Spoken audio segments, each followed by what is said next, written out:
Ok, podemos aclarar de programas anteriores, cuando hablamos de Bala Solán, que fue el traspaso del alma del Ari, etcétera. Escribe Bala Solán así: y por la voluntad del superior fui premiado con el traspaso del alma del Ari, no a causa de mis buenos actos, sino por la voluntad del superior que se fortaleció en mí. ¿Por qué fui elegido para recibir este alma maravillosa, la cual nadie tuvo el mérito de recibirla hasta el momento de su muerte? Y no voy a poder extenderme en este tema porque no está en mí hablar de las maravillas.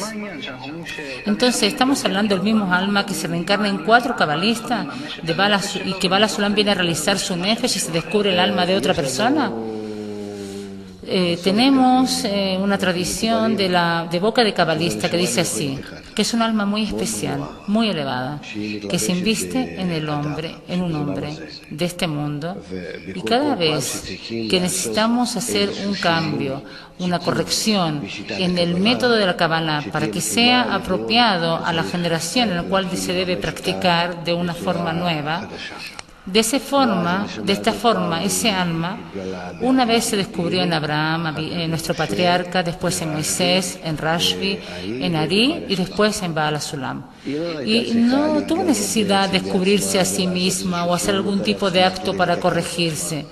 Su rol no era corregirse, su misión no era corregirse, sino traer a la humanidad el método de la Kabbalah cada vez mejorado, más apropiado para la generación en la que está y para las generaciones venideras. Y por eso se reveló de Abraham hasta Moisés. Esa fue la época de los patriarcas, y después él reveló la sabiduría de la Kabbalah al nivel denominado la Kabbalah de los patriarcas. Y después Moisés Rabbeinu reveló la sabiduría de la Kabbalah con una profundidad aún mayor, ya que el deseo egoísta de esas generaciones creció. Pasaron la época del exilio de Egipto, que es un crecimiento, una pesadez del ego. Entonces él reveló el método de la Kabbalah de forma aún más profunda, más apropiada al ego que se descubrió en ese entonces los hijos de Israel.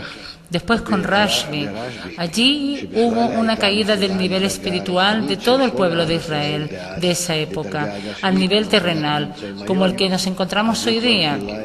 Entonces reveló la sabiduría de la Kabbalah apropiado, no al tiempo del exilio, sino al tiempo de la corrección del exilio que vendría después. Es por eso que está escrito en el libro del Zohar que éste se revelará a las almas después de muchas reencarnaciones, cuando comiencen a querer salir del exilio.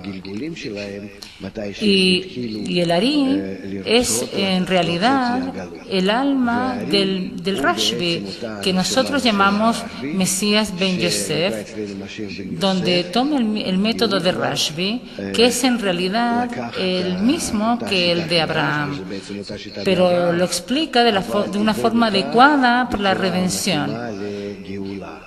Y después de Ari vemos que todos los cabalistas que fueron tras él usan su método, y solo Baal Sulam, que llega del traspaso del alma de Ari, toma todos los escritos de ambos, del libro del Zohar, el libro del árbol de la vida en especial, y da la explicación adecuada a nuestra generación.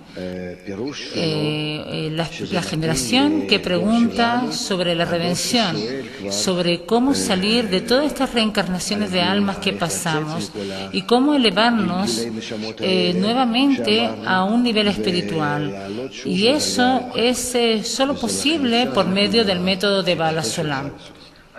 Si lo entendí correctamente, según lo que leemos el escrito de cabalista, como dice Baal Sulam, cuando el hombre recibe la reencarnación del alma de otro, quiere decir que recibe su misma función, continuar con el mismo rol especial de esa parte del sistema.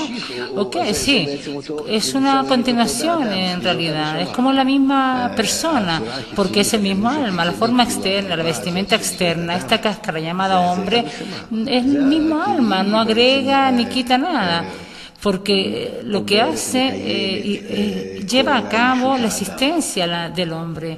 Después todo esta cáscara externa no agrega nada.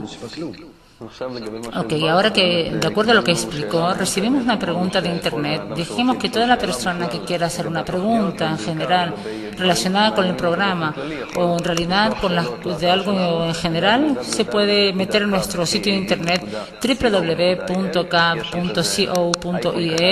Ahí hay un icono pequeño que dice contáctanos, diríjense allá y manden un mail. Moshe nos hace una pregunta que continúa con esta explicación. Pero antes podemos explicar que no solamente nos pueden mandar preguntas, sino sugerencias, ideas, reacciones. Todos están invitados a mandarnos su sugerencia. Ok, la pregunta de Moshe es, si empiezo a estudiar Kabbalah y alcancé algo, comienzo un camino, si en la próxima reencarnación comienzo todo de cero o queda algo en mí, ¿qué es lo que quiere dejar para la próxima generación? Esa es la pregunta. ¿Qué fue lo que tomó en su vida que tal vez quiere dejar para la próxima? A lo mejor el esfuerzo. Eso es verdad, en eso tú tienes razón. Eso es lo que queda de una generación, de una encarnación a otra, el esfuerzo.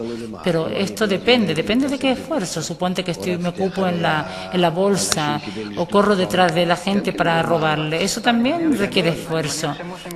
Ok, supongo que Moshe se refiere a un estado espiritual, que llega a un estado espiritual, pero no al final de la corrección, si debe comenzar de un principio. Está escrito muy simple. Cuando el alma se separa del cuerpo, le hacen una sola pregunta. ¿Te ocupaste de la Torá? ¿Tienes esperanza de redención, de salvación? ¿No? Entonces, por favor, estás invitado a la próxima reencarnación. Es decir, todo el esfuerzo que el hombre hace durante el transcurso de su vida, si están orientados de alguna manera para elevarse por encima de esta vida, de la cual hablamos, en la que no hay ninguna libre elección, en la cual el hombre va avanzando según las reshimot que se despierten en él, sus genes, sus impulsos internos. Si aunque solo sea un poco, quiere elevarse por encima de ellos, se lleva este esfuerzo a la próxima reencarnación. Incluso si no llegó a la espiritualidad, incluso si no le llegó, se saca una hoja del libro del Zohar y esto lo lleva con él a la próxima encarnación, porque esto está relacionado con la elevación espiritual. Todo lo demás lo toma dentro del deseo de recibir, que va creciendo de encarnación en encarnación, pero también trae con él todo el sufrimiento, incluso el egoísta, con el que quiso llenarse y no pudo.